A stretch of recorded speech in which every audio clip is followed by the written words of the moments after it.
দিদি আপনার মেয়ে তো খুব ভালো রেজাল্ট করছে, এখন কি নিয়ে পড়বো?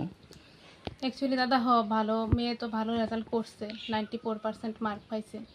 তো আমার তো মেয়ে খুব ইচ্ছা আসলো সায়েন্স নিয়ে পড়াশোনা করব, এবং সে অঙ্কেও খুব ভালো, মানে সায়েন্স গ্রুপটা ভালো আসতো, অঙ্কে ভালো, ইংরেজিতেও ভালো আসতো। কিন্তু দাদা সত্যি কথা গীতা, আমার হাজব্যান্ড 2021-এ গাড়ি অ্যাক্সিডেন্ট হয়ে মারা গেছে, মানে একটা নিমন্ত্রণ খায়া অনেক সময় মারা গেছে আর কি, তাই না? তো আমার ফাইন্যান্সিয়াল অর্থনীতি খুবই দুর্বল, আমি যে হ্যাঁ সায়েন্স নিয়ে পড়াবো দাদা সেই ক্ষমতা আমার নাই। যদি আমি পারতাম তাহলে মেয়ের আমি সায়েন্স নিয়ে পড়াইতাম, কিন্তু আজকে মানে আর্টসেই ভর্তি করাম এটাই ভাবতেছি। যদি টাকা পয়সার আমার সেমন দূর থাকতো দাদা আমি তাইলে মানে সায়েন্স নিয়ে পড়াইলাম বলে মেয়ের, কিন্তু আমি পারতাম না দেখা ছাড়া আমি হ্যাঁ আর্টসেই ভর্তি করামো আর কি। কিন্তু আমার ভাতাটাও দাদা হয়েছে না এখনো, যদি আমার ভাতাটাও হইতো আচ্ছা আমি একটা কিছু ভাবতাম, মানে এক্সট্রা কোনো কিছু রোজগার নাই যে আমি মেয়েরা সায়েন্স নিয়ে পড়ামো। তো তার লেগে আমি ভাবতেছি আর্টসেই ভর্তি করামো আর কি। এখন মানে আমার সরকারের তরফ থেকে যদি মানে কোনো ভবিষ্যতে কোনো স্কিম টিম থাকে, যদি আমার একটু মানে হেল্প করে মেয়েটারে নিয়ে আমি ভবিষ্যতে একটা জায়গাতে পৌঁছাইতে পারি, কারণ বহুত বড় স্বপ্ন আসছিল দাদা, কিন্তু মানে পারতাম না। আমি যদি আমার সরকারে যদি একটু সাহায্য করে তাইলেই যদি মেয়েটারে আমি একটা জায়গাতে নিয়ে মানে পৌঁছাইতে পারি আর কি।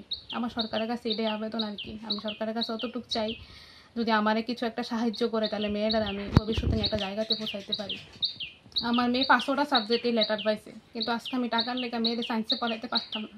আজকে যদি হ্যাঁ থাকতো এর বাবা থাকতো যদি, তাহলে ঠিকই চেষ্টা করতাম।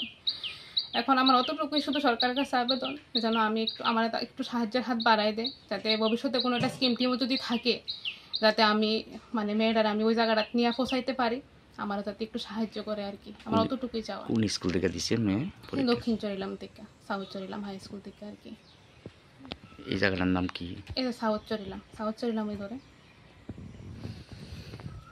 500টা সাবজেক্টে হ্যাঁ লেটার পাইছে, কিন্তু আজকে আমি মানে পারতাম না, শুধু আমার মানে ফাইন্যান্সিয়াল ভালো না দেখা, সেটা অর্থনৈতিকটা আমার একদম দুর্বল দেখা আমি মেয়েরা সায়েন্সে পড়াইতে পারতাম না, নাহলে আমি ঠিকই পড়াইতাম। হ্যাঁ আমার একজনই একটা মেয়ে। নাম কি? সোমা দেবনাথ। আপনার নাম? আমার নাম শম্পা দেবনাথ। বাড়ির ছেলে ডাক্তারি পাশ করে ফিরছে, তাই সেলিব্রেশন চলছে নানা পদের রান্না।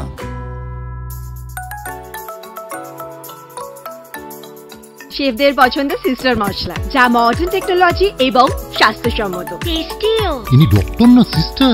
সিস্টারের রান্না প্রতি পদে স্বাদের বাহার, মন চাই ফিরে ফিরে খেতে পারবা। সিস্টার নিশ্চিন্তের প্রতীক।